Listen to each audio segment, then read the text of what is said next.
இங்க ஒருத்தன் அவன் இருக்க ஊரை விட்டு தப்பிச்சு போகணும்னு சொல்லிட்டு இறந்த மாதிரி நடிக்கிறான். ஆனா அந்த கூட்டத்துல இருக்க ஒரு பொண்ணு அசையறத பாத்துடுறா. இத பார்த்ததும் இந்த பொண்ணு அங்க இருக்க காவலர்கள் கிட்ட அவன் உயிரோட தான் இருக்கான் அப்படின்னு சொல்லிட்டு மாட்டி விட்டுறா. இப்ப அவன் மாட்டிக்க கூடாதுன்னு சொல்லிட்டு ஒரு மந்திரத்தை பயன்படுத்தி அவனோட உடம்புக்குள்ள இருந்து நிறைய ஈக்கள் வெளியே வர மாதிரி செட் பண்றான். இத பார்த்துட்டு அவனோட ஃப்ரெண்ட் இவனை காப்பாத்துறதுக்காக நீங்க அவனை தொட்டீங்கன்னா இந்த நோய் உங்களுக்கும் பரவிரும், இறந்து போயிடுவீங்கன்னு சொல்லி பயமுறுத்துறான். இத கேட்டதும் யாருமே அவனுக்கு பக்கத்துல போக மாட்டேங்கிறாங்க. ஆனா இந்த பொண்ணு அவனோட பக்கத்துல போயிட்டு மூடி இருக்க துணியை எடுத்துடுறா. உடனே அங்க இருக்க எல்லாருமே பயத்துல தள்ளி போயிடுறாங்க. உடனே அவனோட ஃப்ரெண்டு என்ன பண்றதுன்னே தெரியாம நடிச்சு அழுக ஆரம்பிக்கிறான். இப்ப இந்த பொண்ணு செவுத்துல தேடிட்டு இருக்க ஒரு குற்றவாளியோட போட்டோவை பாக்குறா. அதை எடுத்துட்டு வந்துட்டு இவனோட ஃபேஸையும் பாக்குறா. ரெண்டு ஃபேஸும் ஒரே மாதிரியே இருக்கு. அது இவன் தான் சொல்லிட்டு கண்டுபிடிச்சிடறா.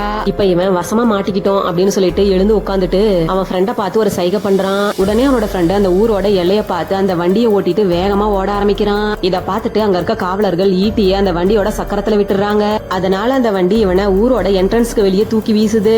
இப்ப இவன் அப்பாடா தப்பிச்சிட்டோம் அப்படின்னு நினைச்சிட்டு இருக்கும்போது திடீர்னு ஒரு சக்தி வந்து அவனை மறுபடியும் அந்த ஊருக்குள்ளேயே இழுத்துட்டு போயிடுது. கடைசி அங்க இருக்க காவலர்கள் எல்லாரும் சேர்ந்து அவனை கூட்டிட்டு போயிடுறாங்க.